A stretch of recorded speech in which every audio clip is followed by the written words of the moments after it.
Olá, então seja muito bem-vindo aqui ao nosso primeiro episódio do podcast chamado Os Analistas. Então, aqui seja bem-vindo.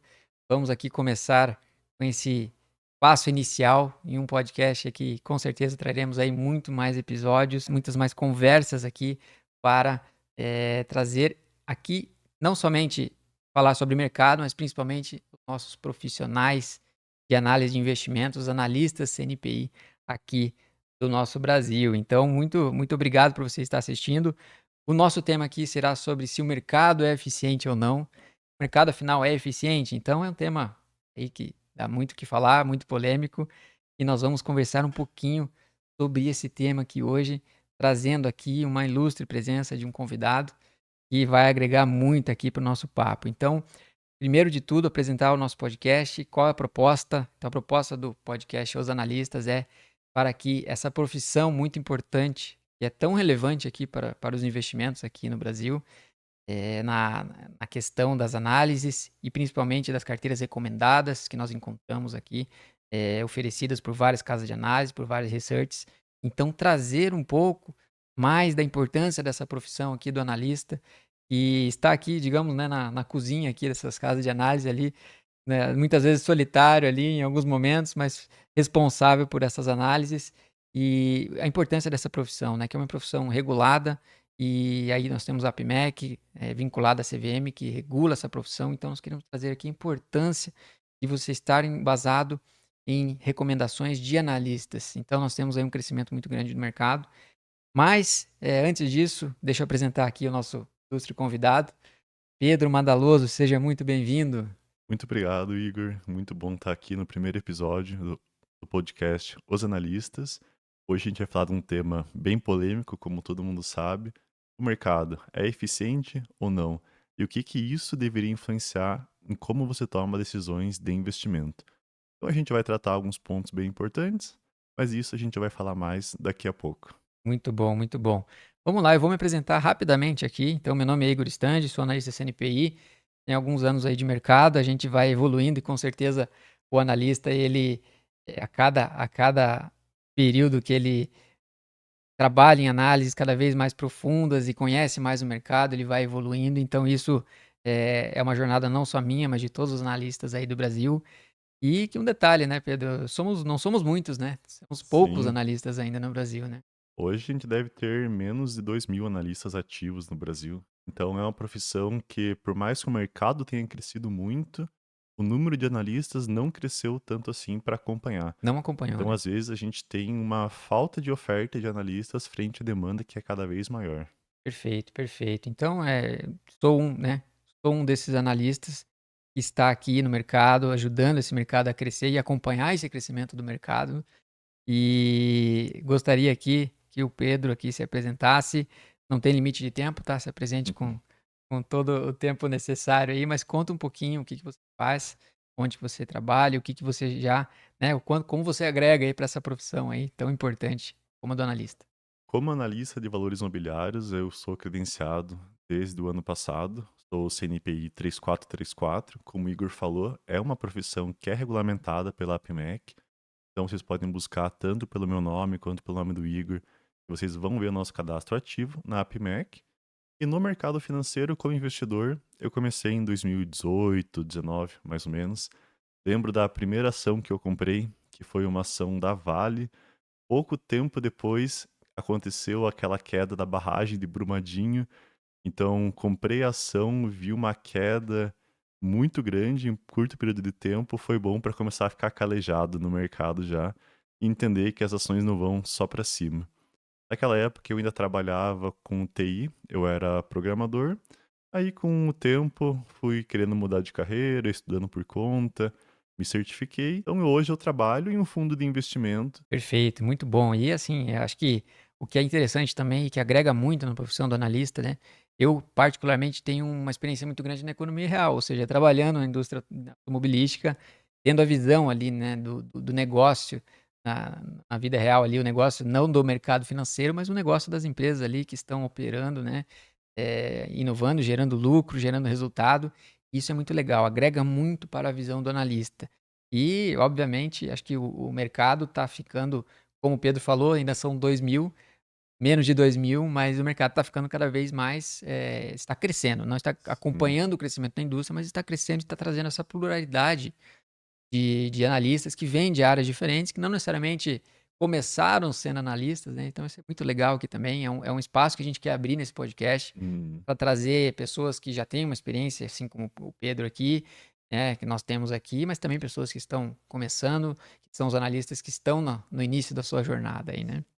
E muitas pessoas que se interessam pelo mercado, que estudam por conta, não necessariamente vão se credenciar, virar um analista, mas tem muitas pessoas boas que têm a sua profissão que não tem nada a ver com o mercado e estuda porque gosta. Foi assim que eu comecei, foi assim que o Igor começou, estudando por conta e depois a gente se profissionalizou.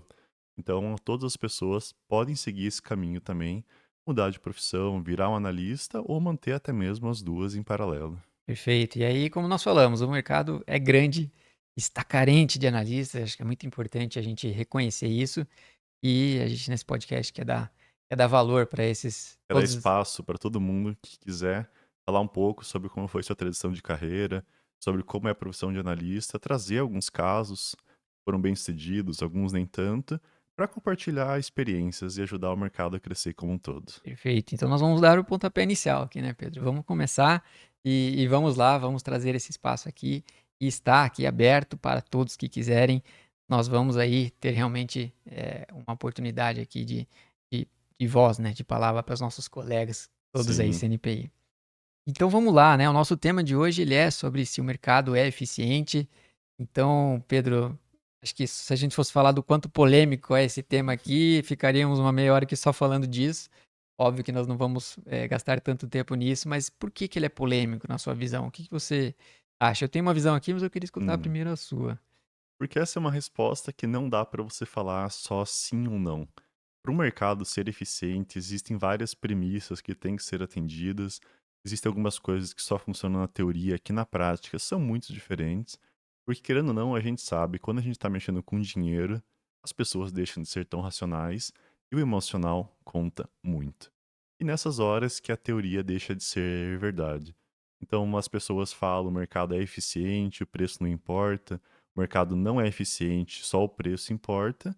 E normalmente nenhum dos dois vai estar certo. Vai ser alguma coisa no meio do caminho ali. E o difícil é saber aonde que é esse meio do caminho. Perfeito.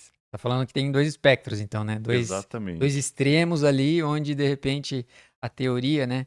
Vamos conceituar um pouquinho aqui, né? A gente está falando de Hum, mercado eficiente, vem lá da teoria, né? De Fama, French, lá atrás, e postularam uma teoria que não na verdade, é uma hipótese, né? a Não é nem uma hipótese, teoria, é uma a hipótese do hipótese. mercado eficiente, ela diz pra gente bem por cima que os ativos estão sempre precificados no seu valor correto e você não deveria ficar procurando ativos baratos, você só deveria comprar e pronto, porque aquele preço que você está comprando é o preço certo. Ele já embute tudo, todas as informações disponíveis naquele preço. Exatamente. Então, Perfeito. isso seria a teoria que diz dos mercados eficientes. Aí a gente tem esses pontos, que para ele existir, algumas premissas têm que ser verdade, que a gente vai discutir daqui a pouco. Em algo como os investidores são todos racionais, né? Então, Sim, algo nessa linha. ninguém é emocionado no mercado, né? Isso, eu acho que a gente tem um pouquinho da visão de que justamente é no mercado que as emoções Sim. acabam se sobrepondo à razão, né? E é muito importante falar que isso é uma coisa que foi feita para o mercado americano, para mercados desenvolvidos. Aqui no Brasil, essa teoria é menos verdade ainda, porque a gente tem um mercado muito incipiente. A gente tem investidores muito incipientes, muito novos na bolsa. Então, quando você pega um mercado que é menos evoluído, a ineficiência acaba sendo maior ainda. Comparando o mercado americano, que é o maior mercado do mundo, com o mercado brasileiro, a gente não é nada aqui. Então é difícil você aplicar todos esses pontos da teoria dos mercados eficientes, principalmente para o Brasil. Legal. Eu acho que assim, essa teoria, né, ela trouxe, a gente brinca, quando é uma hipótese, ela não é nem uma teoria, porque a teoria ela pode ser testada. Então, é uma Sim, hipótese, ela vem trazer literalmente, uma possibilidade, e não uma exatamente. teoria testada.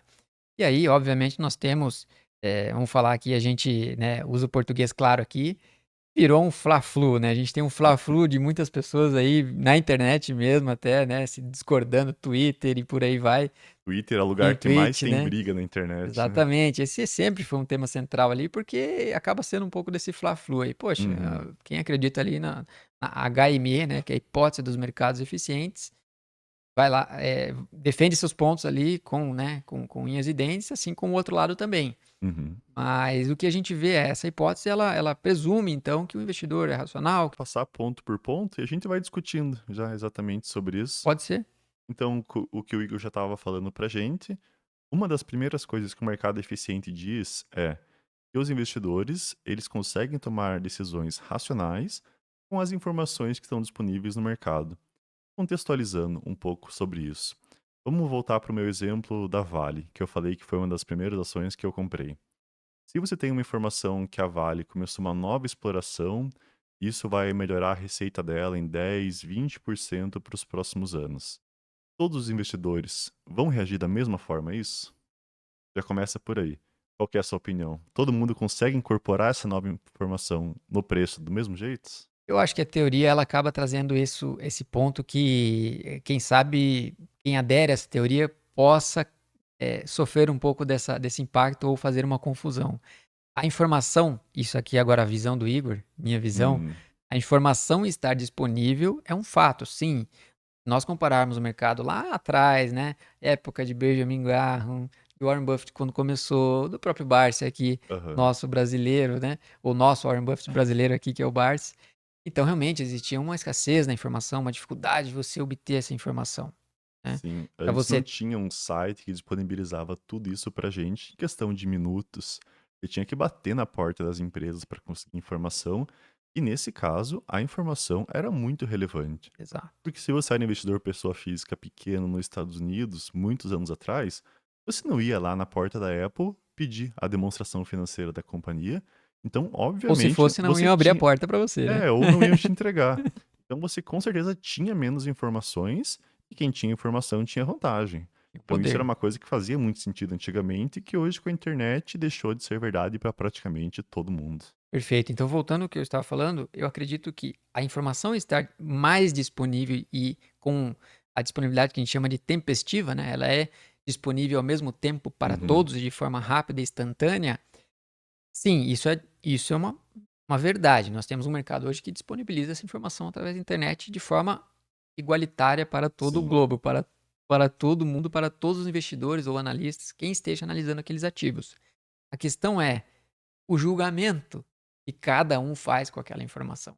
É igual? Essa é a pergunta, né? A conclusão a qual todos chegam, obviamente, serão conclusões distintas.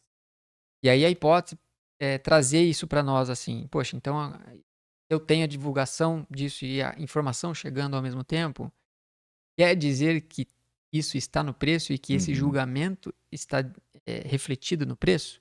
A gente tem uma pluralidade de julgamentos diferentes que vão dar valuations diferentes, que vão restar em análises diferentes. Será? Será mesmo que Hum. essa isonomia ou essa rapidez com que a informação chega hoje, ela significa mais eficiência ou Mas ela fiz. significa simplesmente que a informação chega mais fácil? Aham. Não quer dizer que ela vai mudar a condição que é inerente ao ser humano, que é emoção, Uhum. comportamento, como eu julgo aquele ativo, e esses outros pontos vão realmente entrar aí no jogo, né, Pedro? Sim. No final do dia, quando acontece isso, o preço que apareceu na tela no mercado é uma média de diferentes investidores dando seu próprio preço ali. Quando chega uma informação para as pessoas, vai depender muito do perfil de risco de entender. Aquilo é uma informação que é muito boa, é uma coisa que é temporária, é uma coisa que pode ser revertida no futuro. E dependendo, se for um investidor mais pessimista, por exemplo, vai ter uma interpretação. Um investidor que é muito bull, que gosta de pensar que o mercado sempre vai para cima, já vai ficar entusiasmado e vai jogar lá para cima o preço, e no final o que o mercado vai dar é a média. Mas é muito importante entender que a mesma informação para diferentes investidores vão ter diferentes interpretações. Então é muito difícil dizer que o mercado consegue ser eficiente simplesmente por distribuir a informação. E também a gente tem que ter em mente, pessoal, que muitas pessoas que estão no mercado não são gestores, não são analistas, não são profissionais de investimento e não vão ter uma capacitação tão grande assim de interpretar essas informações. Então, por isso que existem as casas de análise, por isso que existem os fundos, para tentar ter equipes mais especializadas que vão conseguir interpretar isso corretamente. Às vezes, um investidor pessoa física que tem o seu trabalho, tem a sua rotina, vai ler uma notícia e não vai conseguir interpretar do melhor jeito possível. E também gera mais distorção ainda no mercado. Perfeito. Eu acho que temos que trazer aqui também, existe, obviamente, o investidor pessoa física, ele representa menos em termos de volume Volume do que o financeiro, né? institucional, e aí quem está do lado aqui dos defensores da hipótese do mercado eficiente vai dizer, poxa, mas quem comanda o mercado são os institucionais, pelo tamanho que eles Uhum, têm, e todos eles sim fazem essas análises profundas e assim, não há, não há espaço para ineficiências em análises aham, de fundos, né, de fundos de pensão dos Estados Unidos, por exemplo, que são fundos gigantescos, os determinados, né, os demais fundos aí todos, globalmente falando, não só dos Estados Unidos, aqui no Brasil também. Mas na sua visão, assim, você vê até no institucional, você vê essas diferenças de análise, você já se deparou com uma situação, né, no seu dia a dia aí, onde você conseguiu realizar uma análise e você teve, de repente, acesso a uma outra análise de algum colega, de algum uhum, outro fundo, e simplesmente não está olhando para o mesmo ponto que você olha, que para você está na cara ali, você consegue fazer um julgamento sobre aquilo. uhum. Então você já teve situações assim? Conta um pouquinho para nós aí. Para explicar sobre esse ponto, a gente até pode falar de uma outra das premissas que vai estar junto, que seria todos os investidores têm o mesmo objetivo na bolsa de valores. Então, explicando só o que que é essa premissa antes de responder o Igor, você, pessoa física, tem o mesmo objetivo de um fundo de investimento? Tem o mesmo objetivo de um fundo de pensão, por exemplo? Você tem o mesmo prazo de investimento deles? O horizonte, O né? horizonte de Ixi. investimento, exatamente. Porque se você é uma pessoa que está ali fazendo um trade e você vai tirar esse dinheiro daqui a 1, 2, 3 dias, talvez esteja em busca de uma rentabilidade mais imediata. Se você é um fundo de pensão que está pensando no dinheiro e as pessoas que contribuíram para o fundo vão precisar daqui a 20, 30 anos, você vai investir de um jeito diferente. E isso tem muito a ver com a pergunta do Igor. Por que eu posso ser um fundo de investimento? Eu posso ver que eu tenho uma análise muito boa de uma empresa que eu deveria comprar, que o valuation aponta para comprar aquela companhia, só que eu já cheguei no meu limite de exposição que eu posso ter em renda variável, por exemplo, e eu simplesmente não posso comprar mais, porque eu tenho meu estatuto, eu tenho as minhas políticas e eu não posso avançar mais naquilo. Então existem muitos outros interesses que fazem isso. Você é um fundo multimercado, por exemplo, e você tem uma exposição máxima à renda variável. Mesmo que você veja que tem uma ação que pode comprar, você não vai conseguir investir porque já está na sua exposição máxima, até mesmo ao contrário. Então a gente tem que entender que diferentes pessoas, diferentes entidades têm diferentes objetivos na bolsa de valores. O que uma pessoa física deveria fazer na maioria das vezes é um acúmulo de patrimônio para o longo prazo. Ir lá comprando mês a mês, fazendo seus aportes, acumulando patrimônio, para que no futuro você tenha um patrimônio para viver dele, seja viver de renda ou ir vendendo aos pouquinhos para usar aquele dinheiro. Muito diferente de um trader, muito diferente de um fundo. Então você vai ter valuations diferentes, você vai ter visões de mercado também diferentes. Legal. E agora vocês vão começar a perceber um pouquinho, eu tenho uma visão um pouco mais para o espectro aqui da Uhum. ineficiência em sua maioria do mercado. E aí o exemplo que o Pedro deu é justamente isso. Qual que é a minha visão ali naquele exemplo quando ele fala que o fundo está limitado, né? O fundo tem uma determinado limite ali no seu estatuto para investimento em determinado ou classe Classe ou de ativo ativo. específico, e geralmente classe, e ele, pelo valuation dele, ele deveria comprar o ativo X. Tem dentro daquele valuation dele, se ele não tivesse essa limitação, ele estaria de fato indo ao mercado comprar aquele ativo. Então, olha como nem tudo está no preço. É um fundo de pensão gigantesco, um exemplo aqui, que Uhum. na sua análise deveria estar se posicionando, por exemplo, né, comprando ali long naquele ativo, e ele não vai fazer Ele não aquilo pode, né? porque o mandato dele, né? Ele tem aqui os critérios dele e, né? Falar de mandato aqui a gente abre outra conversa, né? Mas enfim, os fundos eles têm essa dificuldade, né? Então, ao mesmo tempo que o fundo ele tem o desejo ou ele tem a condição de comprar determinado ativo, quando ele é muito grande, obviamente ele ajuda a movimentar o mercado, a mexer o mercado, mexer Exatamente. aquele ativo. Mas ele acaba se limitando, e aí poxa, na hipótese, a gente fala que isso tudo está no preço, mas, pô, você tem ali um grande agente Uhum. do mercado, que é um grande fundo, e só não está comprando, ou seja, não está colocando a visão dele no preço porque ele está limitado, né, ao Exatamente. estatuto dele ali. É mais um exemplo, né, Pedro? Isso abre uma conversa muito legal, principalmente em relação ao tamanho dos fundos. Fundos que são muito grandes não cobrem empresas pequenas no mercado. Vamos dar um exemplo de um fundo que tenha 50 bi de reais de valor de mercado, até um menor, 20 bi. 20 Aqui bi no é Brasil mais mesmo, um aqui fundo no no Brasil. Brasil. Um fundo que tem 20 bi de valor de mercado vai investir em uma empresa de 500 milhões de valor de mercado? Aquela empresa, se ele for pegar uma participação de 5% na empresa, aquilo vai ser 0,001% do fundo. Vai ser irrelevante para o fundo. Então, e se ele quiser colocar mais dinheiro, ele vai comprar a empresa inteira. Ele não quer comprar a empresa inteira, não faz sentido pro fundo. O que os fundos fazem? Eles têm uma limitação de quão pequenas as empresas podem ser para eles conseguirem comprar. Porque senão, eles vão comprar uma empresa muito pequena, que não vai mudar nada para eles, só vai ser um ativo a mais para eles acompanharem. E se eles quiserem ter uma participação grande, eles vão virar donos da empresa, que é uma coisa que eles não querem. E quando a gente fala de eficiência de mercado, a gente tem que entender em que aspecto que é mais eficiente o mercado. Empresas grandes que os fundos, como o Igor falou, que têm eficiência, que têm analistas bons que podem acompanhar, eles atuam. Em empresas pequenas, pessoal, é mais fundo muito pequeno ou realmente pessoa física que está ali operando. Se você pegar uma CSU da vida, que eu acho que hoje ainda tem menos de 1 bi de valor de mercado, não tem praticamente nenhum fundo que investe nela. Então, essas empresas têm muito mais ineficiência no mercado. Em teoria, quanto menor a empresa, mais ineficiente ela é o preço. E ela está fora do radar desses grandes fundos, né? Então, como Exatamente. que a gente vai considerar que 100% do mercado é eficiência? Eu já tenho Sim. uma gama gigantesca aqui de empresas que elas não nem se encaixam em critérios para Uhum. grandes fundos. E aí, pô, se eu retiro esses grandes fundos da conta e eles Quem não, sobra, né? eles, Pessoa eles física. nem cobram, eu estou olhando para um espectro de ativos que vão apresentar muito mais ineficiência do que Sim, eficiência. É isso, né, Pedro? exatamente. Legal. Quando você pega empresas muito pequenas, elas tendem a ter um preço muito mais volátil, e um dos motivos é esse, porque você tem agentes menos eficientes negociando ela, que normalmente vão ser investidores pessoas físicas, e aí eu me incluo nessa, o Igor também, e a gente acaba negociando ativos menores, porque a gente pode fazer isso por não ter essas limitações de liquidez, de tamanho e assim por diante. Legal. E aí um outro ponto da tua fala, que eu vou roubar aqui, com perdão, né, quando você falou a palavra horizonte ali, né, horizonte de investimentos. Eu acho que isso, na visão aqui de quem olha mais para a ineficiência, maior ineficiência, no todo, no completo do que eficiência, eu acho que o horizonte ele tem um papel importante, porque dentro dos próprios institucionais, porque eu já vi muito das conversas e até das brigas aí que tem na internet, No Twitter. e quem está ali adepto da hipótese do mercado eficiente, ele sempre acaba trazendo isso. Poxa, mas são os institucionais que movem o mercado, e se eles fazem grandes análises, está tudo no preço e tudo mais. Uhum.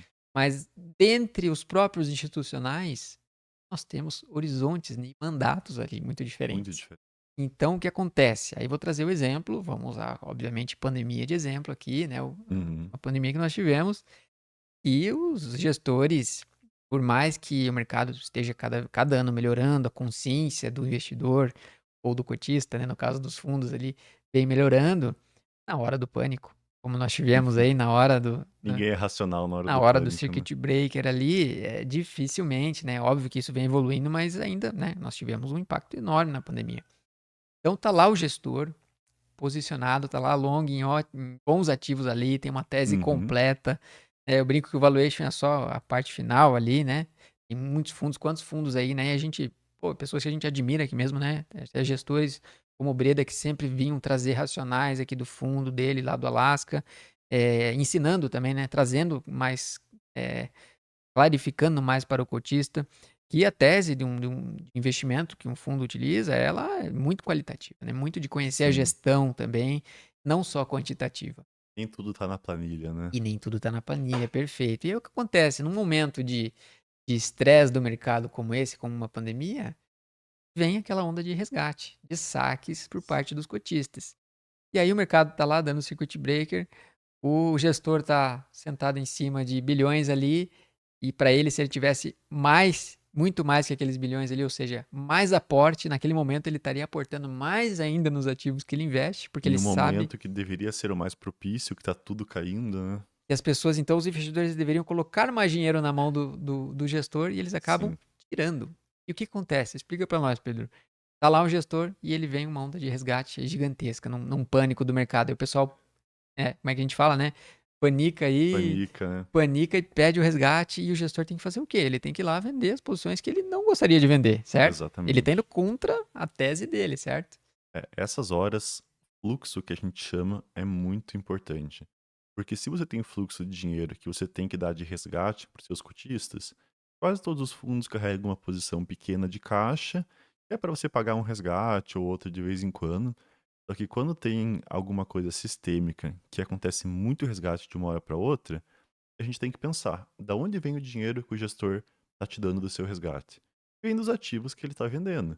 Então, acabou de ter uma queda no mercado de 20, 30, 40%, você foi lá e você pediu resgate.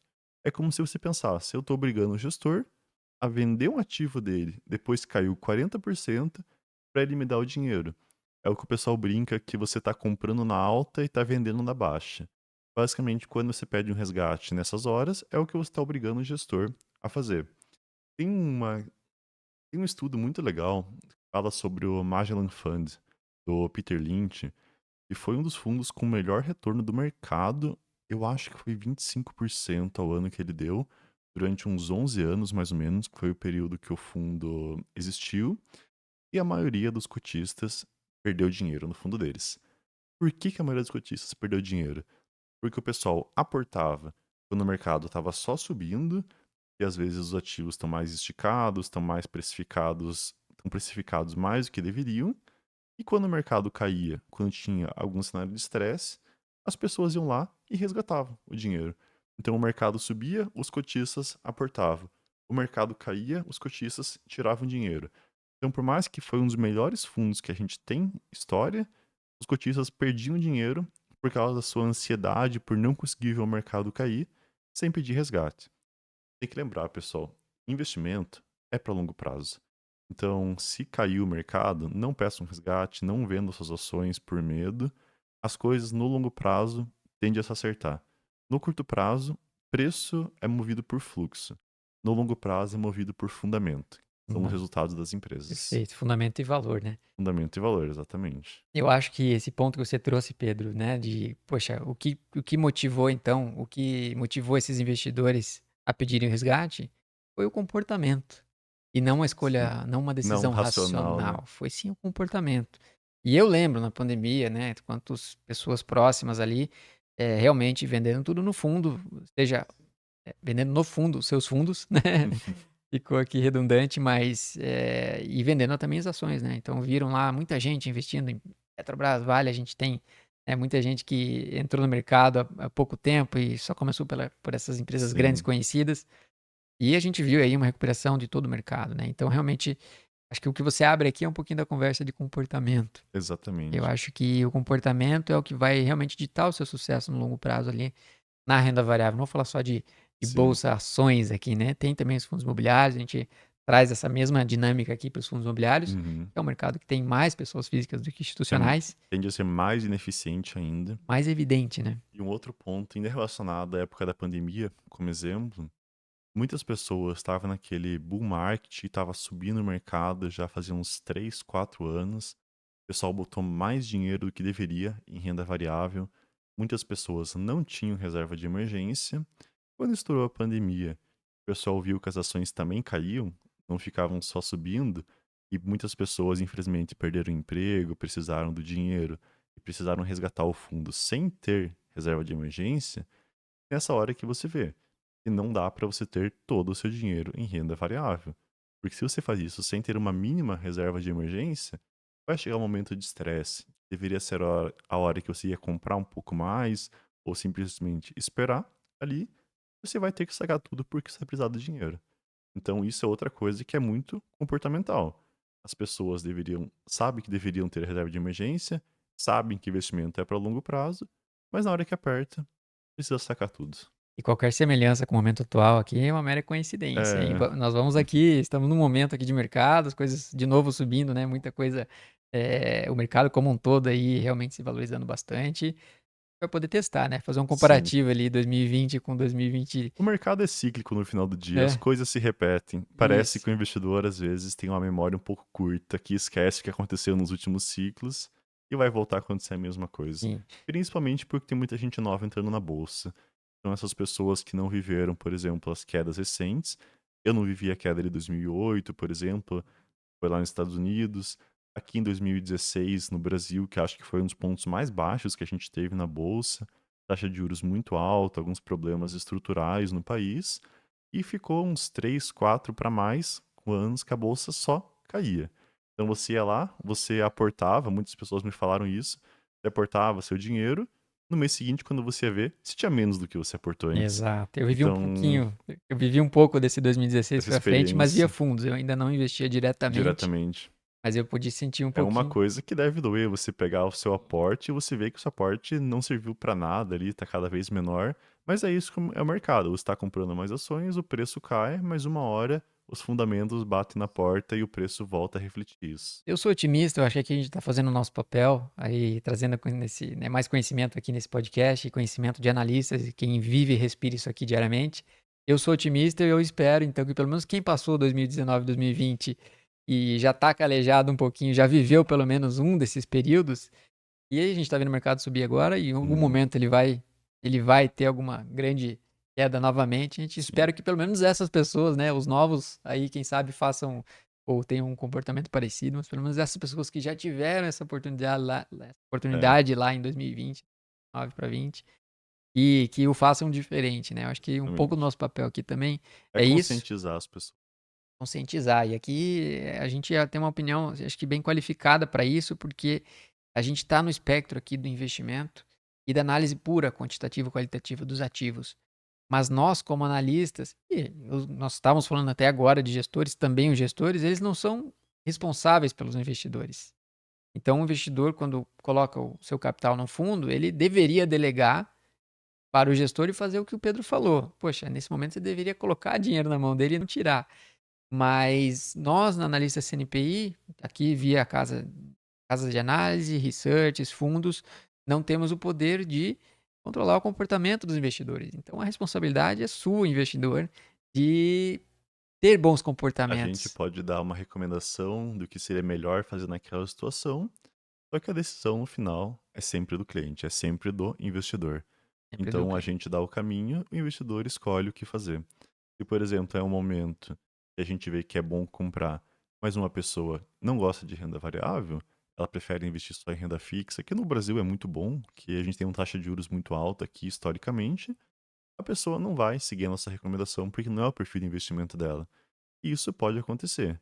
O que não deveria acontecer é uma pessoa que não está indo para a bolsa, não está indo para o mercado, simplesmente porque ela está eufórica, porque ela está com medo do que vai acontecer no curto prazo, sem pensar nos frutos que ela pode colher no longo prazo. Perfeito, perfeito. E então vamos, né? Obviamente a gente é otimista, em algum momento haverá uma queda no mercado, mas nós estamos vivendo um momento atual aqui que eu brinco que a água da banheira está subindo. Então tem muitos ativos subindo ali sem merecer, né? Estão indo Exatamente. no embalo. E isso acontece em qualquer bull market, né, Pedro? Isso Em realmente todos os acontece. mercados, nos eficientes, nos menos eficientes. Acho que Então, por isso a importância, né, de você estar respaldado. Acho que hoje aqui, de novo, eu reforço aqui, né, o objetivo desse podcast. Nós temos muitas pessoas falando sobre investimento na internet. E nenhum problema. A gente fica muito feliz que uhum, esse tema hoje, né, a gente brinca depois da última Copa do Mundo, dos problemas políticos que a gente conhece, né, os políticos, a gente conhece os investimentos. E antes a gente tinha um cenário contrário. A gente conhecia os jogadores, conhecia todo mundo.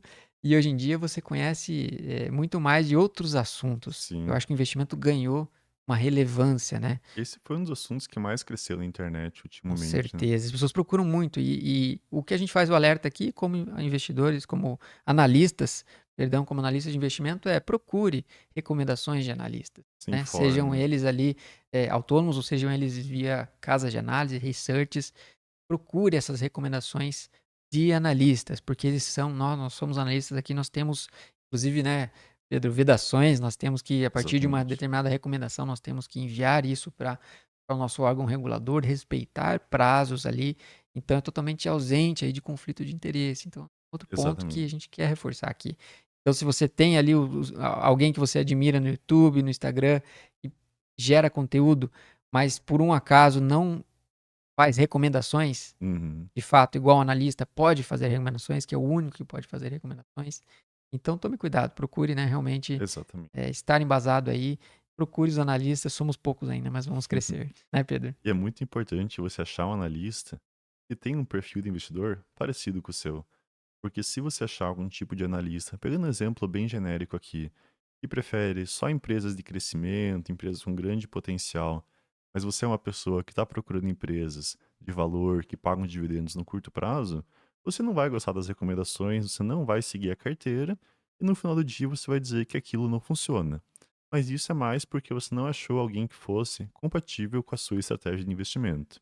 Aí eu falo tanto para renda variável, renda fixa, ações, fundos imobiliários, você tem que olhar e ver, meu perfil é parecido com o daquela pessoa? Eu me vejo como uma estratégia semelhante?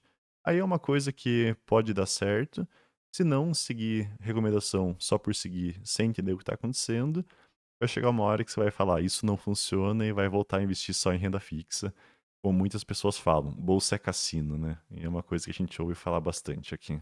Legal, é exatamente isso. E eu não queria perder o gancho do comportamento, porque assim, é basicamente a teoria oposta, né? Ou, digamos assim, a teoria oposta ao mercado eficiente. Ela vai ali depois, né? Nós tivemos então o Fama Frente lá atrás, propondo essa hipótese do mercado eficiente. Depois veio o Thaler com algum, né? Com o oposto disso, trazendo um pouquinho da questão comportamental, né? Então foi um outro autor aí que trouxe o viés oposto, realmente, do comportamento, do quanto. Peraí, será que todos os agentes realizam todos esses cálculos, né, e fronteira eficiente e Sim. diversos cálculos aí de investimentos? Será que todos os agentes estão realizando todos esses mesmos cálculos, fazendo toda essa série aí de. Então, tendo esse trabalho exaustivo para cada informação nova que é incorporada no mercado, Perfeito, e nessa hora a gente vê que realmente não é isso que acontece. Então, para o mercado ser eficiente, teria que ser, vamos dizer assim, livre de vieses. Então, as pessoas não poderiam ser movidas pela emoção. Se a gente for falar o que a gente estava comentando agora, de períodos de crise, as pessoas sacarem o dinheiro e tudo mais, aí a gente volta. Isso foi uma decisão racional ou uma decisão emocional? Isso é 99% emocional. Tem lá 1% que precisou sacar aquilo por algum motivo, mas a maioria das pessoas não. Então, quando a gente fala de um mercado com cada vez mais novos investidores, cada vez mais investidores, pessoa física, tende a ser um mercado cada vez mais emocional, quebra um pouco da teoria dos mercados eficientes, principalmente aqui no Brasil, que a gente é um mercado que é pequeno, pessoal. Quando a gente olha aqui empresas que valem bilhões e tudo mais, a gente tem uma noção de grandeza que parece ser grande. Quando a gente vai para o exterior, a gente vê que não é praticamente nada. claro, com certeza. E nessa questão de tamanho, né, vamos falar aqui de tamanho realmente de volume, sendo menores aqui no Brasil, nós temos, em teoria, uma idade até maior, né? Sim. Então, e volatilidade a gente sabe que É, isso tem é uma muito. medida também de É uma ineficiência, medida de em certa ineficiência, uma medida ali. medida de risco, mas isso tem um ponto que é muito a ver com o tipo de empresa que a gente tem aqui no Brasil.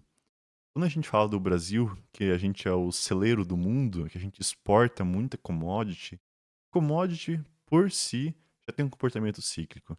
Então, quando você pega o Ibovespa, a gente tem no Ibovespa participação muito grande de Vale, muito grande de Petrobras. A gente tem outras empresas cíclicas também, como Klabin, Suzano, a gente tem Gerdau e várias outras empresas que são produtoras ou que trabalham com commodity.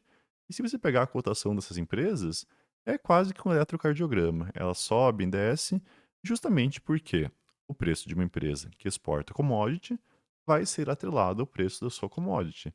Então, essas empresas que são voláteis, elas trazem mais volatilidade para o índice. Se você pega o S&P 500, que é um índice americano, de empresas de tecnologia que tem um comportamento muito menos volátil, elas quase que só subiram durante os 10 últimos anos. Até que daí teve a questão do aumento de juros lá fora, que bagunçou o mercado um pouco, mas isso é tema para outro vídeo. Perfeito. E assim, o que nós estamos falando aqui, independente se o mercado nos Estados Unidos e aqui no Brasil, ele é formado de pessoas. Exatamente. Por isso a questão do comportamento. Então o Thaler veio com uma teoria oposta ali, a hipótese dos mercados eficientes, e a evolução disso veio com o Daniel Kahneman depois, que né, ganhou o Nobel, inclusive na área da economia, trazendo aqui, né, no seu livro lá, Rápido e Devagar, temos aqui o livro, inclusive, aqui na nossa estante, e esse livro trouxe aí realmente como é o comportamento do ser humano que utiliza duas áreas diferentes do Do cérebro ali para cérebro. tomar decisões e o quanto o comportamento nosso ele não é racional em muitos dos casos Sim. e em um caso que deveria ser racional ele é emocional e vice-versa e acho que um pouco do que ele traz é justamente essa questão de poxa, o mercado é formado por pessoas que não necessariamente vão fazer cálculos e cálculos e cálculos, muitas vezes vão fazer os seus Uhum. investimentos e aí, de novo, eu trago o institucional para a mesa aqui, porque ele também, no fim das contas, não é um robô que está ali. Ele está mais preso, ele tem mandato, ele tem no seu estatuto ali critérios e tudo mais, mas ele também tem o seu nível de subjetividade nas suas análises, Ex que no limite vem da cabeça daquele gestor daquele fundo, ou Vem da da equipe dos experiência, da gestores. vivência do gestor, que com certeza é diferente de gestor para gestor, né. E aí os vieses, né? Porque qualquer ser humano tem os seus vieses. Por Uhum. mais que ele esteja dentro de um fundo, dentro de uma estrutura, tudo certinho, ele tem os seus vieses ali. E ele, em muitos casos, não vai se comportar como lá a hipótese lá nos anos, né, 60 foi Exatamente. postulada a hipótese do mercado eficiente. Então, tentou-se fazer uma leitura com esse arcabouço teórico, vamos chamar assim, da hipótese do mercado eficiente, tentou-se fazer uma leitura teórica do mercado que na prática é muito Não é diferente, né, muito Pedro? Não aplicável. funciona muito, Exatamente. muito assim. Por causa também do comportamento e do horizonte do investimento.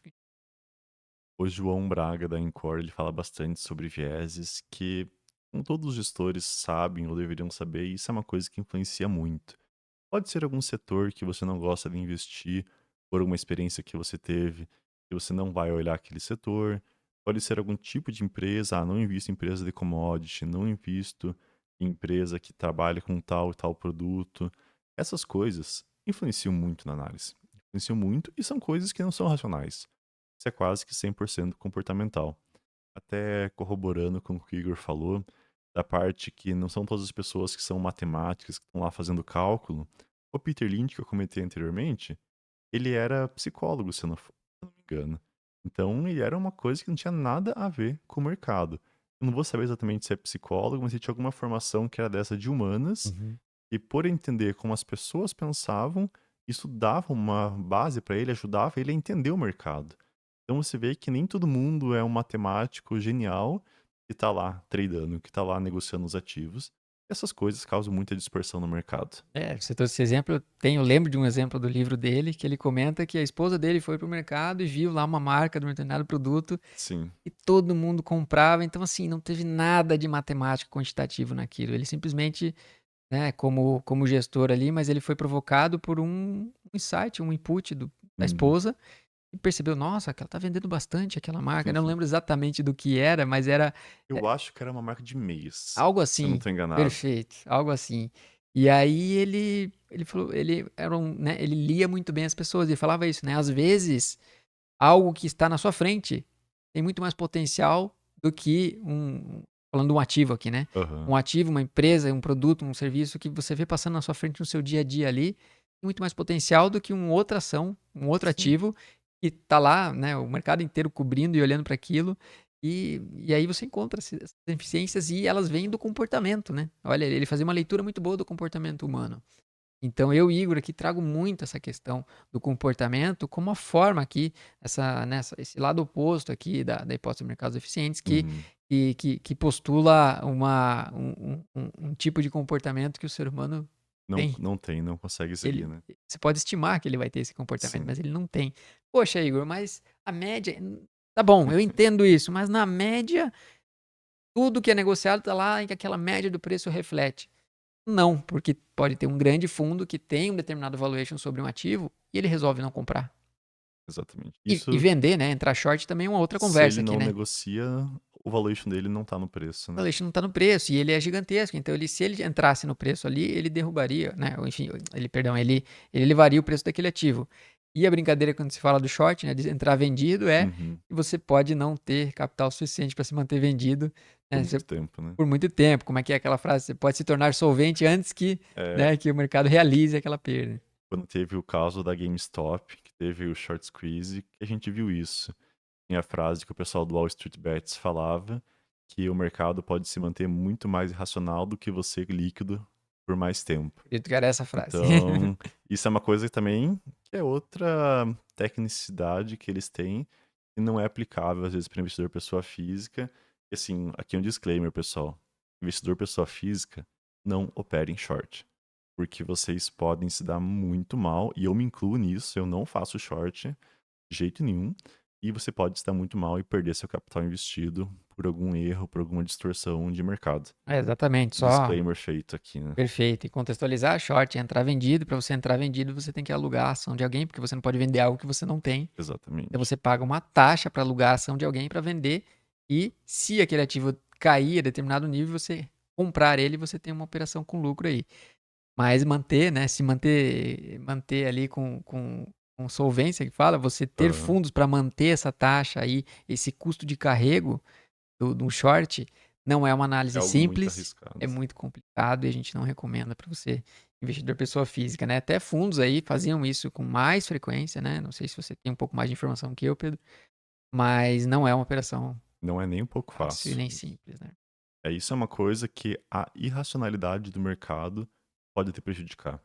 Porque se você, até fugindo um pouco do nosso assunto principal, mas entrando sobre shorts aqui, tem alguma empresa que você entende que os fundamentos dela são ruins, que o preço está descolado, e você entra short e por qualquer motivo, um grupo de pessoas, igual aconteceu no Wall Street Bets, decide começar a investir loucamente naquela empresa e fazer o preço subir sem fundamento nenhum, você basicamente pode perder todo o seu patrimônio para cobrir aquele short que você fez.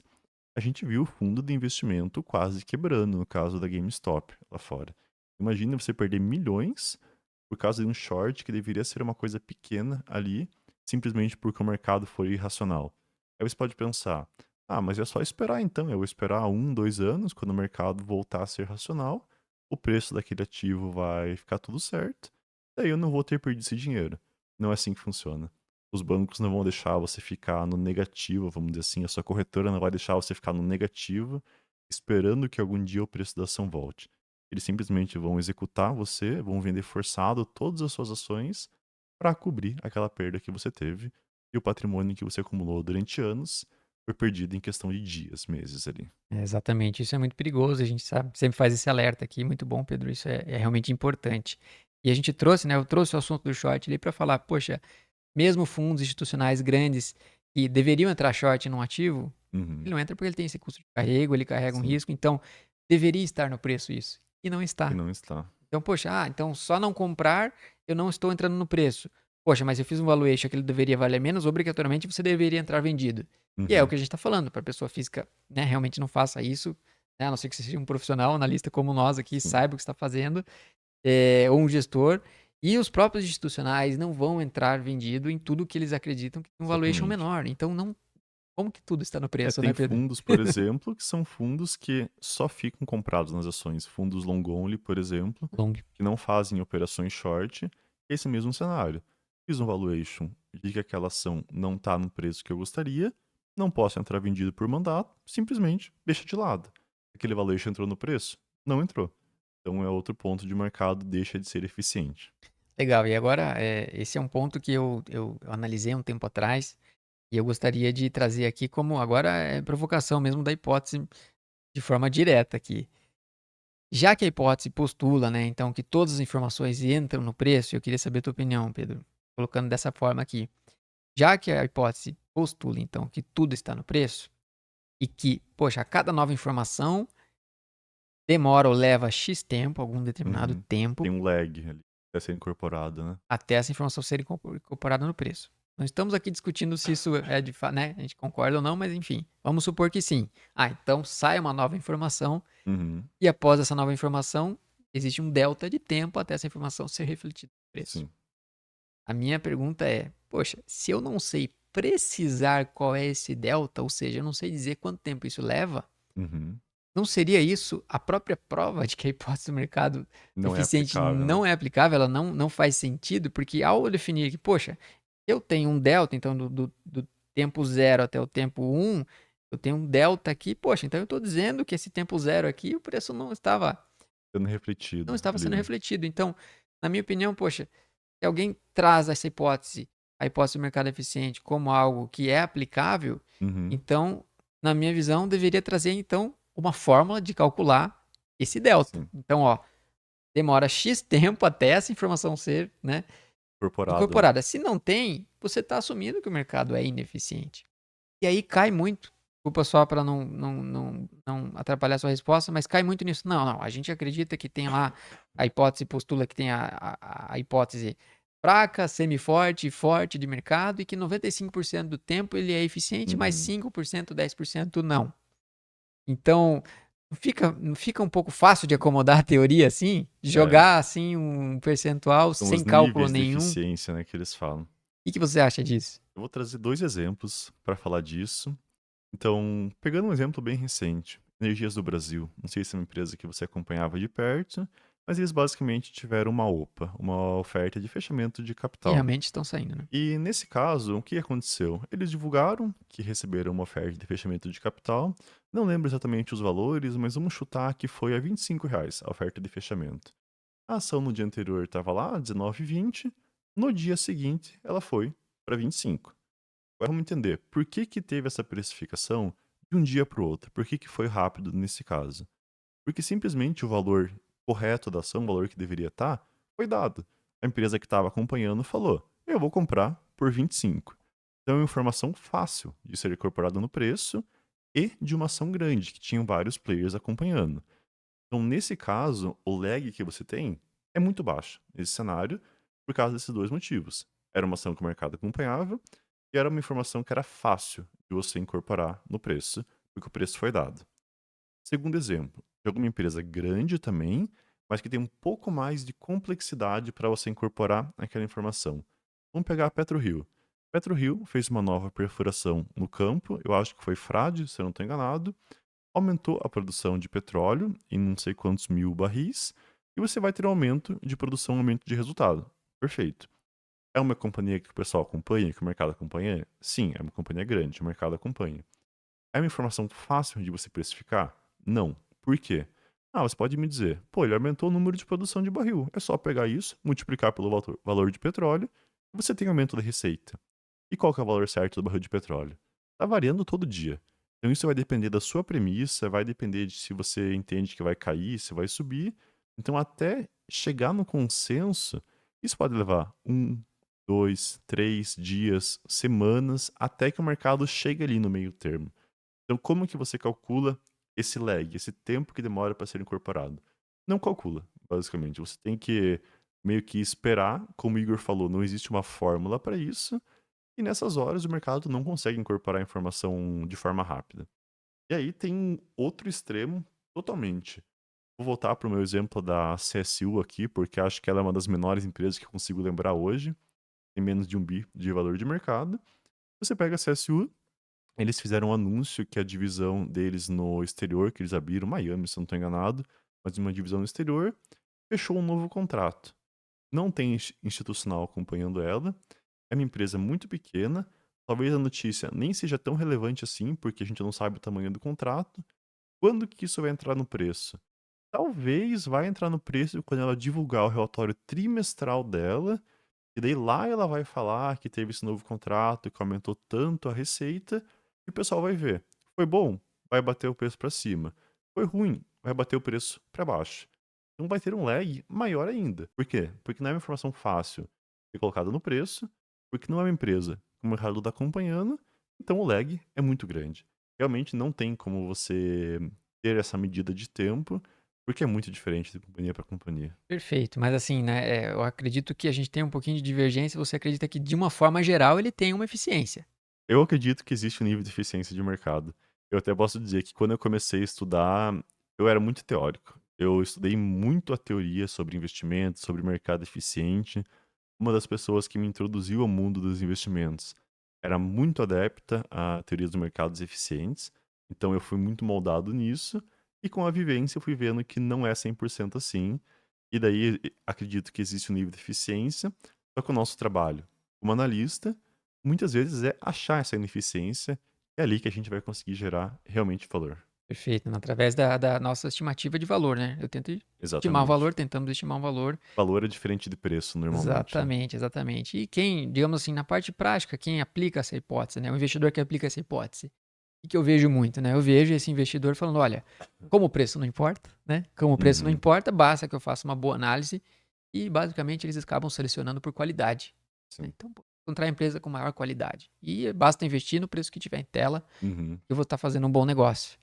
Acho que todo mundo então, todos os investidores e todo o mercado que acredita que o mercado não é eficiente, está ali com aquele mesmo ativo buscando encontrar o seu valor real.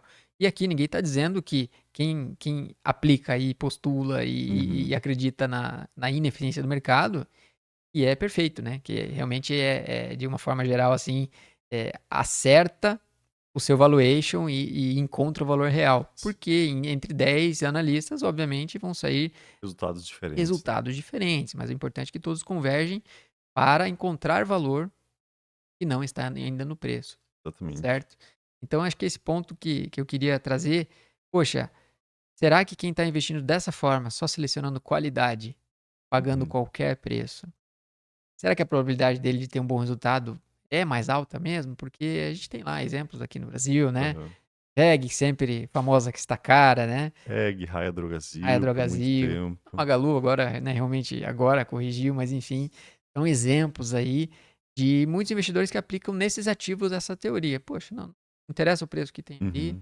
eu só preciso, selecionar uma empresa de boa qualidade e pagar qualquer preço. Será que a simetria para ele no futuro está sendo mais positiva, mais negativa? O que que você acha disso? Quando você começa a investir praticamente só em ativos de qualidade, você está pagando um prêmio, que a gente chama que é realmente o prêmio de qualidade. Vamos pegar 2 exemplos bem antagônicos aqui. Você tem uma empresa que tem uma qualidade muito boa, que seria uma Engie dentro das geradoras de energia, que é uma empresa cara, que é uma empresa que tem múltiplos muito mais caros que as outras empresas geradoras. Justamente por ter esse viés de ser uma empresa de qualidade, que entrega resultados consistentes, ter boa gestão e tudo mais. E você, no outro lado, vai ter uma empresa, vamos pegar uma Neoenergia, por exemplo. Ela é distribuidora, mas também tem um pouquinho de outras coisas. É uma empresa que negocia com múltiplos baixos, porque tem resultados muito mais voláteis e tudo mais. Onde que a gente entra na questão da qualidade aqui? O que você prefere? Você prefere ter um ativo que vai ter menos oscilação de resultado e de preço, e vai pagar mais caro por isso? Ou você é uma pessoa que não liga praticamente para volatilidade, entende que o resultado vai melhorar, vai pagar mais barato por isso, só que você vai ter mais risco no meio do caminho. As pessoas que eu vejo que vão atrás de ativos de qualidade, normalmente são pessoas que não querem ter muita preocupação com os investimentos. Eu vou ali, vou comprar uma empresa que todo mundo diz que é bom.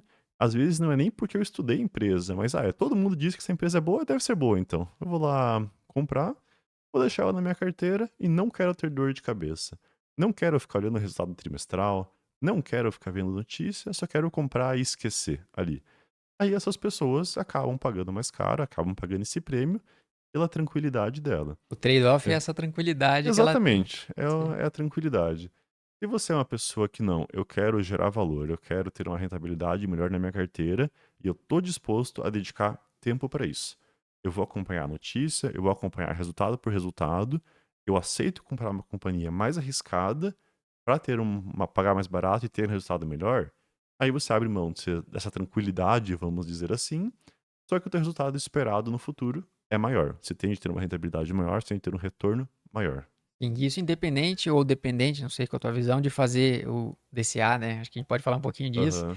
e eu vejo muito Isso combinado, é bem né. importante. Sim, eu vejo muito esse perfil, né, não, eu acredito que o mercado é eficiente, eu seleciono por qualidade, eu compro Uhum. todos os meses, e não tem nada de errado nisso, né, para todos os investidores, pessoa física, obviamente, que é quem está nos ouvindo aqui, provavelmente, e nós recomendamos, né, compre todos os meses, realmente faça o seu Acumule aporte. patrimônio, né. Acumule, exatamente, faça seu aporte mensal.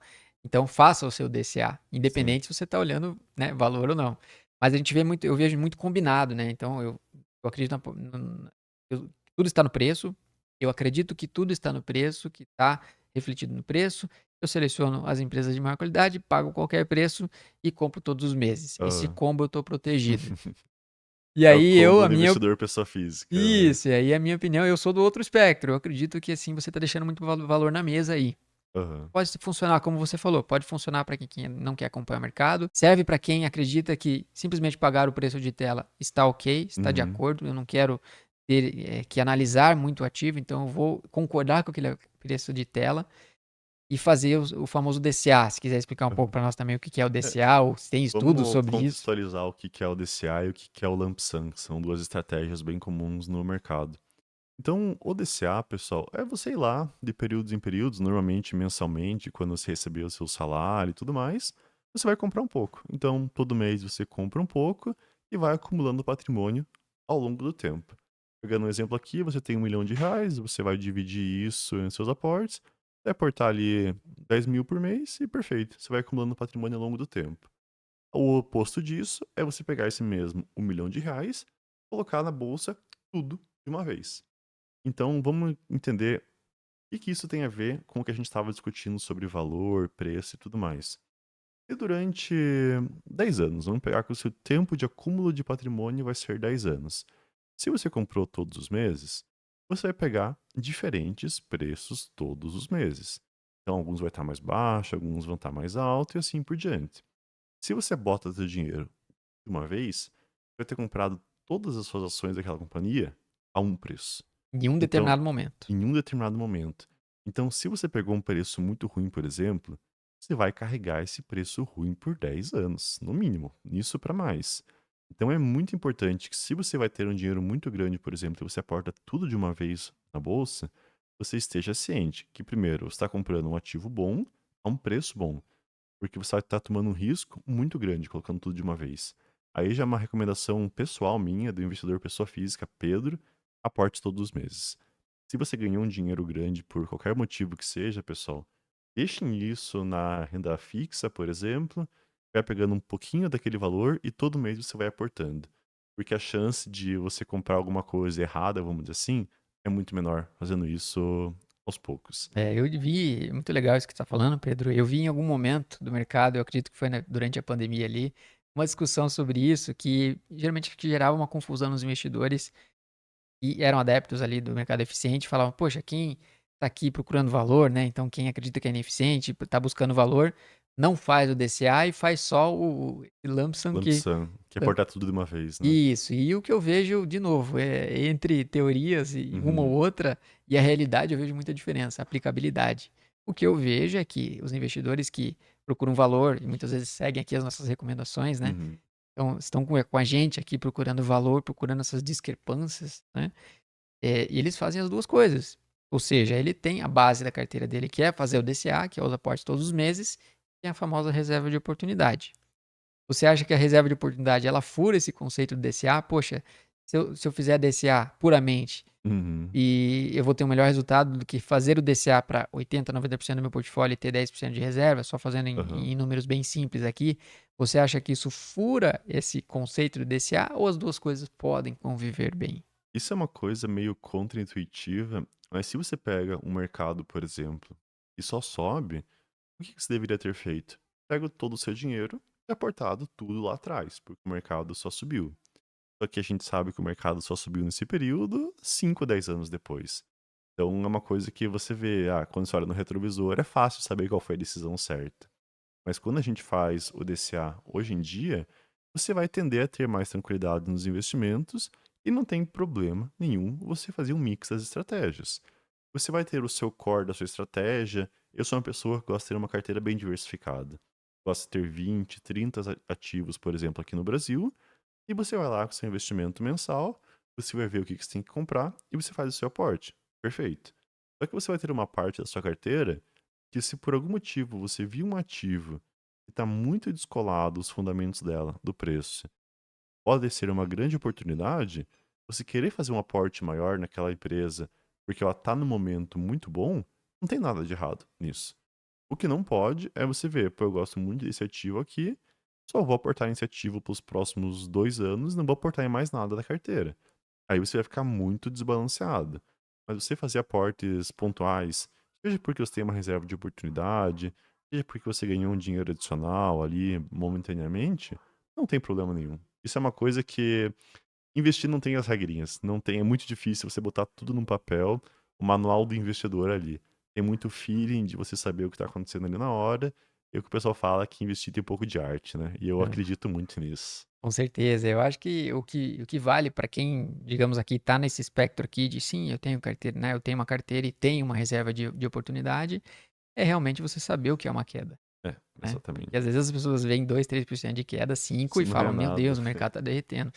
Na verdade, a gente pode usar o exemplo mais recente, realmente, a pandemia. Nós tivemos ali realmente os circuit breakers, onde ali sim você vê uma distorção, né, Sim. muito grande, onde você vê os ativos não perdendo valor na vida real, ou seja, nas suas operações, Uhum. e a cotação, o valor da ação ali na bolsa realmente Não refletido, né? não refletindo, descolado, né? Então, realmente, para quem tem reserva de oportunidade, ou esteja realmente amparado aqui com recomendações de analistas como Uhum. nós aqui, para saber o que é uma queda de fato, ou não vá realmente daí sim, né, poxa, a cada 5% que cair eu vou usar minha reserva de oportunidade.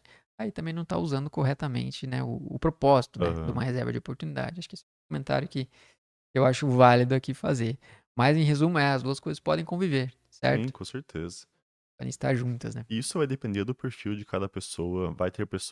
Vão ter pessoas que gostam de fazer uma grande tacada de vez em quando, fazer um aporte muito grande em algum tipo de empresa. Vão ter pessoas que não, vão gostar só de fazer todo mês um aportezinho pequeno. De novo, isso é de perfil para perfil, não existe uma maneira certa de fazer. Já conversei com várias pessoas que pensam diferente de mim. A gente tem algumas coisas que a gente pensa diferente na forma de investir. E isso tá tudo bem. É questão de você estar seguro com o seu jeito de investir. E é o que o pessoal fala, que é o teste do travesseiro. Se você consegue dormir à noite Essa é muito boa. sem muita preocupação com a sua carteira, quer dizer que você está fazendo tudo certo. Perfeito. Esse teste é famoso, né? E é É, muito, quem sabe, o e mais dá eficiente, certo, né? né? É o mais eficiente de todos. Muito bem, acho que a gente está se encaminhando aqui para o final. Acho que esse papo está bem legal. Acho que trouxemos bastante coisa aqui, né? Desse tema Bastante polêmico. provocações para o pessoal ficar pensando aqui, que podem voltar a ser temas nos próximos podcasts também. Então, caso vocês tenham alguma dúvida sobre algum ponto em específico, deixe aqui nos comentários para a gente abordar de novo em outro podcast. Perfeito. Eu acho que esse é o ponto. Nós temos aqui que trazer todos os temas. Eu acho que esse tema aqui a gente escolheu muito bem por uma questão de ser importante, Sim, relevante. E o polêmico é bom. A gente gosta de polêmica aqui, não vamos fugir de polêmica. E a exatamente. gente respeita todas as opiniões, por mais aqui, inclusive eu e Pedro discordamos parcialmente em algumas coisas aqui, Sim, mas o importante é isso, justamente são as visões, né? Eu acho que esse aqui é o principal, que um debate aqui, não um debate, mas um espaço aberto como esse aqui pode trazer para temas tão importantes aqui.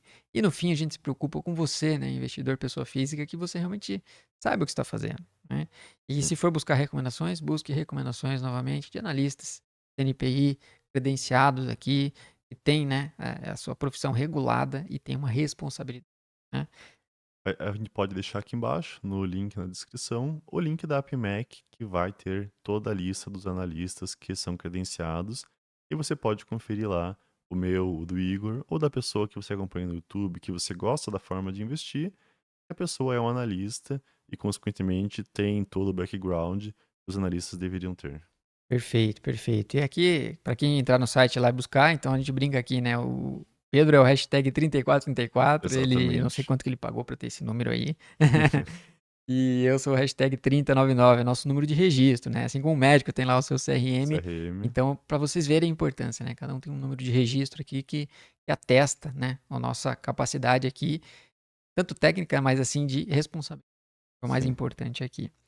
E acho que é legal aqui a gente trazer um pouquinho, né? Como Pedro, nosso convidado, é trazer um pouquinho o que que você recomenda aqui para um investidor pessoa física, seja em termos de leitura, seja em termos de Uhum. um filme, né? Uma série, alguma coisa sobre o mercado aqui, que você recomendaria, né, para as pessoas Vou aí, para ampliar o falar seu conhecimento, né? Vou falar o que eu falo para todo mundo que me pergunta isso.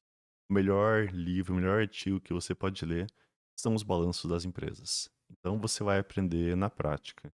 Eu vi muito material, começando bem raso pelo YouTube, com alguns canais de finanças, fui atrás de livros, fui atrás de artigos, aprendi muito sobre a teoria, só que eu evoluí mesmo foi analisando empresa e vendo balanço. E assim, pessoal, não é você abrir um release, você ler a mensagem da administração, ver, tá tudo certo, não precisa me olhar nada. Não, pessoal, é você abrir um ITR, uma DFP, e vai ter um monte de número, que vai ter uma tabela feia, que só vai ter texto. Você olhar aquela DRE, você olhar aquele balanço patrimonial, você entender o que está acontecendo ali e você começar a fazer conexões. Isso isso significa isso. Só assim que você vai se desenvolver. Então, eu posso dizer que eu faço isso há muitos anos. Eu tenho esse background mais teórico. Eu sempre gostei de ter esse background mais teórico. Então, eu posso dizer que eu fico horas lendo ITRs ali. E para mim isso é uma coisa normal. E é assim que eu me desenvolvo. E assim, eu tô sempre aprendendo, pessoal, porque sempre vai ter coisa nova. Empresas diferentes vão trazer informações diferentes, com formas de interpretar diferentes. Eu posso dizer que isso é uma coisa que nunca vai ter fim. A gente sempre vai evoluindo conforme a gente for estudando cada vez mais. Perfeito, Pedro. Pedro, né, tem um conhecimento técnico absurdo aqui de contabilidade e tenho certeza que é o que você está falando, né? Você foi aprendendo com base em estudo, com base em, né, realmente sentar ali para aprender, olhar e muitas vezes não entender e buscar Nossa, entender, com né? certeza. Buscar aprender. Isso é muito legal. Eu posso dar um outro espectro aqui para quem não tem esse lado mais de números ou tão técnico assim, Uhum. que de repente faça mais uma pesquisa qualitativa, é uma forma de você aprender, né? Não vou falar aqui de nenhum livro específico, né? Esse não é o ponto. Estou fazendo um ponto aqui com a sugestão do Pedro. E conheça o site da empresa, o site de RI da empresa. Site da Então você RI, né? pega o ticker da empresa. Então, por exemplo, né, uma empresa lá, determinada empresa da bolsa, você tem o ticker dela lá. Deixa eu pegar, por exemplo, aqui Fleury, FLRY3. Aí você coloca Uhum. isso no Google, espaço RI. Então todas as empresas vão ter um site de RI onde você pode conhecer a empresa. É o Sim. básico, né? É o básico. Esse é um ponto muito importante. A gente tem vários outros sites, a gente tem o Fundamentei, tem o Status Invest, que esses sites são bons porque te trazem um resuminho ali. Vão trazer uma tabela com dados, vão trazer alguns indicadores, mas onde você vai realmente conhecer a empresa, pessoal, como o Igor disse, é no site da RI. Então, até complementando, o que você faz? Não conhece nada da empresa. Entra no site da RI, procura uma apresentação institucional. Eles vão trazer lá para você, a nossa empresa faz isso, esse é o nosso business, esse é o produto que a gente vende, a gente está expandindo para esses lugares. A apresentação institucional vai te dar essa visão bem por cima. Entendeu como que funciona? Vai pro release de resultados. E já vai ter um pouquinho mais de complexidade, mas de uma forma bem mais mastigada ainda. Pô, já estou entendendo como uma empresa funciona, estou entendendo por cima como que os resultados delas são. Agora eu vou pegar um arquivo um pouquinho mais pesado, eu vou procurar DFP. Que aí já é um arquivo que costuma ter 50 páginas para mais e traz quase que todas as informações da empresa. Quer ir um pouquinho mais a fundo ainda? Vai para um arquivo chamado formulário de referência. E Esse é um lá, pouquinho maior. esse é um pouquinho maior, que a maioria das pessoas realmente não lê. Eu quase nunca leio um formulário de referência inteiro das empresas, é mais para procurar alguma coisa pontual. Então, por exemplo, Fleury. Eu quero entender da Fleury como que ela contabiliza o aluguel das lojas dela, das unidades dela. Isso é uma informação que costuma ter no formulário de referência. Só que aí, pessoal, é nível bem mais avançado, assim. E se você tiver curiosidade, vocês podem olhar lá, mas não é uma coisa que todo mundo precisa ver. É mais a apresentação institucional e um release de resultados tende a ser suficiente. Legal. Eu vou agregar só um que eu gosto de começar quando eu entro num site de RI, é a história da É empresa. história Eu também, acho que né? é legal, muitas empresas você vê que ela não é só o ticker ali, só o código, né? A gente tem, quando a gente entra no mercado, a gente é muito novo ainda de mercado, a gente acha que é quase uma casa de aposta, né? Ah, é só eu Sim. encontrar aqui qual é o código que vai valorizar, simples, né? Simples. E na verdade, o que está por trás daquele código? É uma empresa gigantesca de bilhões, com milhares de funcionários, que tem uma história, às vezes, de quase um século, 100 anos, várias décadas, Sim. foi fundada pelo seu João, lá, né? E você entende a história de como surgiu a empresa. Eu acho que isso é muito legal, que é uma parte que você começa a entender de uma empresa que você está analisando, você fala, poxa, olha de onde veio essa empresa, o que que ela era, né? O que ela se tornou E o que ela agora, se né? tornou. Então você começa a entender um pouco da essência, né? Vale, mesma coisa, né? Eu sou um analista também que gosto muito de fundo imobiliário, é a mesma coisa, a diferença só que o fundo imobiliário é um fundo que detém vários imóveis e Uhum. ali, né, você tem um gestor que vai contar também essa história desse fundo.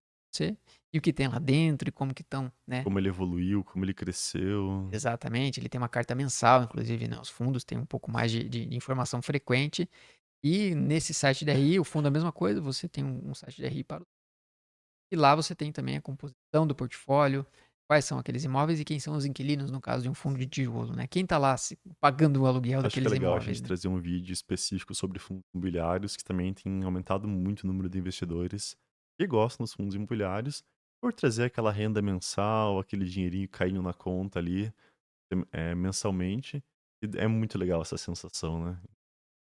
Claro, tudo tem um trade-off no mercado, né, então Sim, para você receber muito dividendo, você abre mão de de uma crescimento. certa valorização, de um certo crescimento, mas eu diria que o fundo imobiliário é o ativo mais educativo hoje que existe na renda É a variável. porta de entrada, Porta de né? entrada, perfeito, né. E, muitos que estão ouvindo já podem ter ouvido isso em outro lugar, mas a gente quer reforçar aqui, a gente como analista, olha, eu nunca entrei na renda variável, pisa primeiro em fundo imobiliário, pisa devagar, né. Entende o que é volatilidade de mercado. Não façam igual eu, que compram Vale antes do desastre de Brumadinho e vê a ação caindo não sei quantos por cento no começo. Já não foi uma coisa muito legal de para perder. Acho que foi uns R$ 2.000 que eu coloquei a primeira vez que comprei. Foi no lote fracionário, que eu não tinha dinheiro para comprar o inteiro ainda. E ver aquele dinheiro sumindo em questão de dia. É. E todos que começam no mercado acabam sofrendo com uma experiência dessa, o que a gente quer aqui é que vocês não precisem passar por uma experiência dessa e contem, né, com nós aqui, com analistas, Um respaldo, com né? respaldo profissional e responsável. Então legal, acho que vamos indo para o nosso final aqui do nosso podcast, nosso primeiro episódio. Eu estou muito feliz aqui que a gente Ficou conseguiu bem bater um legal essa papo conversa. bem legal sobre esse tema. É claro que pode se desdobrar para muitas outras conversas, muitos outros temas.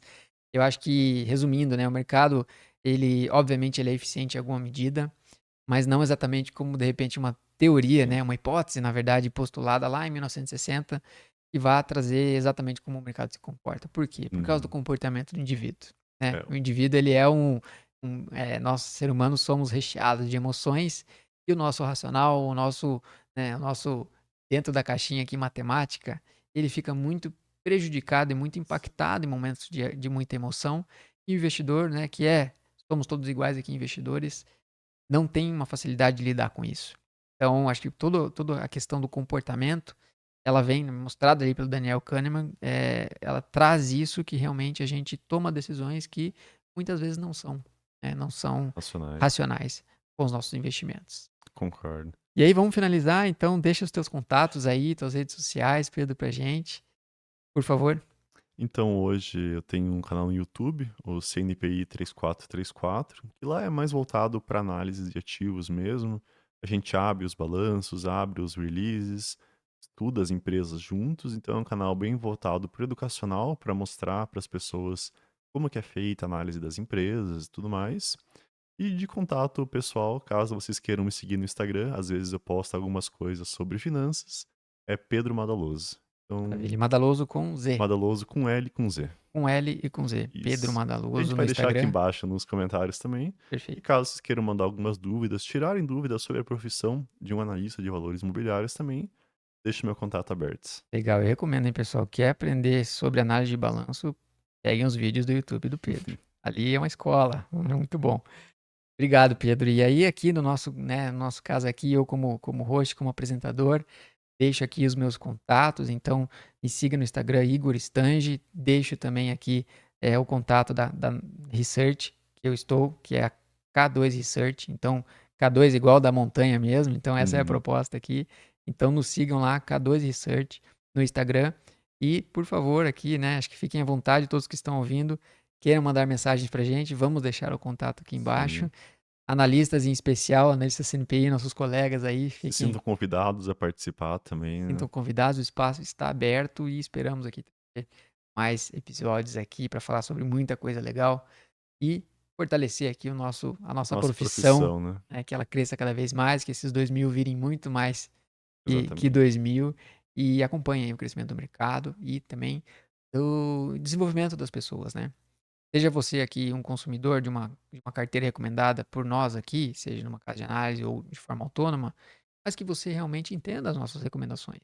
né? Não Exatamente. simplesmente receber as recomendações e comprar de olho fechado. Entenda, se sinta confortável e continue sendo um investidor, um cliente. Exatamente, leia os relatórios e por aí vai. Então, muito obrigado. Até o próximo episódio. Valeu, Pedro. Um abração. Muito obrigado, Igor. Muito obrigado, pessoal. Um abraço e tchau, tchau. Tchau, tchau.